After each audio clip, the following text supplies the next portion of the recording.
Pathos was the same as Jupiter in layout, except the board was dark blue rather than green. The first thing I noticed was that all the usual level icons had been replaced by a blue rock, and some kind of orange honeycomb shape.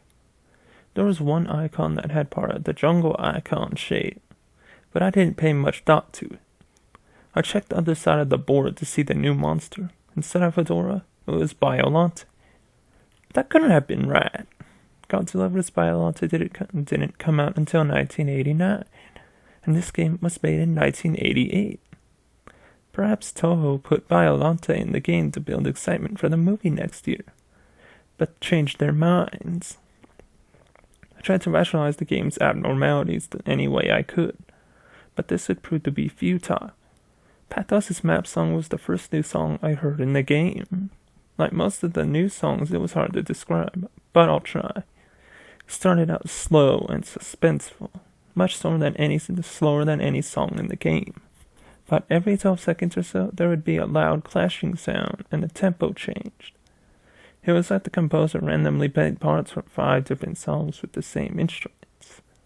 I moved Godzilla to over one of the many blue rock icons that had been replaced with the jungle icons, and started the level. The level resembled the blue mountain range with a blood-red planet in the sky, but there was something odd about the mountains. They had a shredded paper look to them. First I thought at first maybe the glitch had affected it, but it looked far too intentional. I quickly noticed something else about this new level. There were no enemies, at all. Not even any obstacles. I should also mention that this is where the point meter started to become glitched beyond comprehension.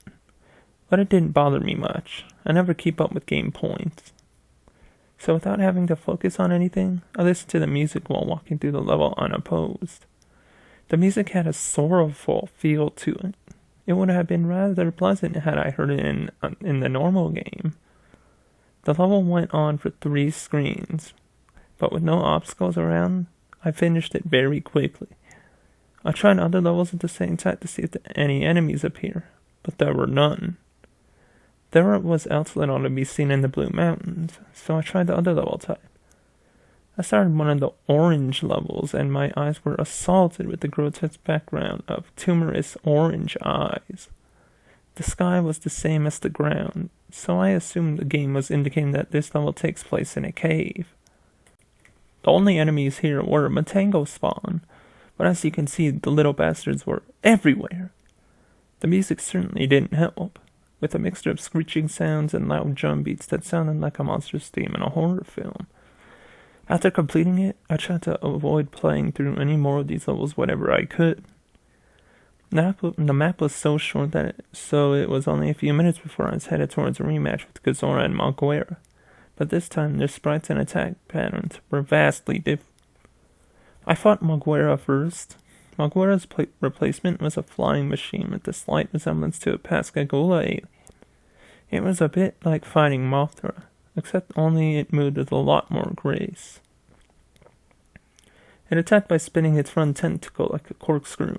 It still had an I-beam, except now it fired from the drill.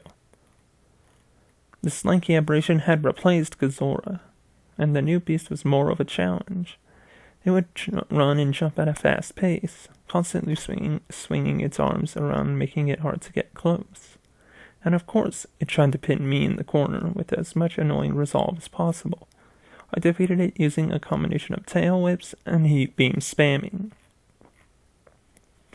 I defeated them and was going to fight Titanosaurus, but when I started the fight, Titanosaurus was nowhere to be seen, and the game simply went back to the map with the Titanosaurus piece now missing. There was no one left to fight now but Biolante, so I eagerly started the battle. I was quite surprised that Biolante started the fight in her rose form. She was immobile and used tentacles to keep me away from the main body, which took the most damage. As expected, she turned into her final form after taking enough damage. The sprite looked pretty damn good for 8-bit. The battle technique was the same, except now Biolante could move, albeit slower than any other monster. Being hit by the tentacles did more damage than now, and Biollante can do an acid spit, which I managed to avoid by jumping in the screen cap. Not much more difficult to beat than Titanosaurus. It only took 2 rounds. But when Biollante was gone, the music had stopped, and there was a new icon replacing the bass. The icon wasn't there before I beat Biollante. It resembled a red tribal mask, and I had a feeling of dread when I saw it.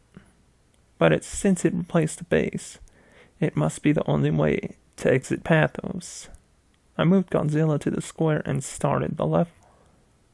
It was a hellish-looking place with no sky, and a flickering fire in the background. The fire looked far more advanced than anything I've seen on the NES.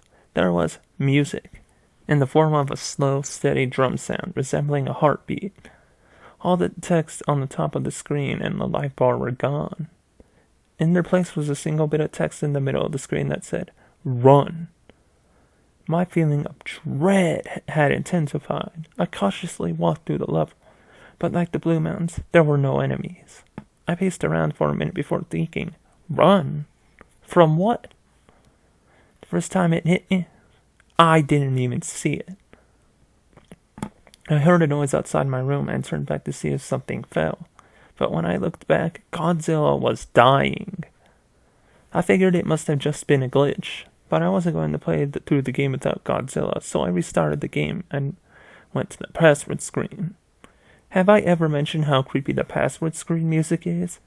If you played the game, you know what I mean. It doesn't at all fit the mood of the game. It's more like something from a horror game. Maybe they made it like that so kids wouldn't cheat. I was quite annoyed at this point because I thought I was going to have to fight all the monsters again. But that didn't happen. The game started me off right where I was before I started the red face level. So I tried again, making sure to pay attention this time. That's when I heard a low bellowing sound, and then I saw it. This thing. Do you know what feeling your body has when you feel like you're in extreme danger? You start to recoil and tense up as the adrenaline flows through your veins, and your nerves start to feel very cold. That's the feeling I had when I took this screen cap. I haven't seen all the Godzilla movies, but I'm pretty damn sure this was never in any of them. It had to be something the creators made up. But what kind of sick fuck would put this in a children's game?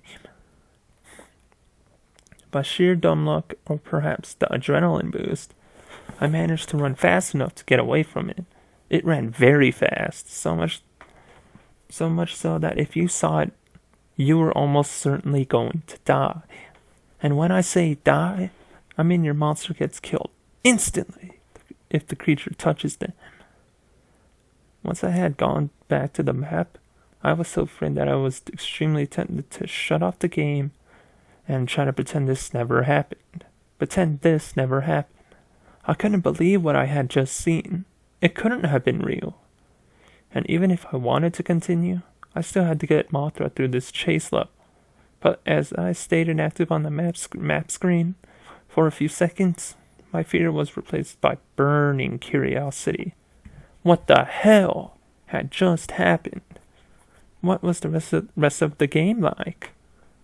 I only had to beat this level with Mothra, and then it was on to the next world. But when I moved Mothra to the red face, the game registered it as me beating the level. I was quite relieved. I tried to prepare myself for the next world. Trance.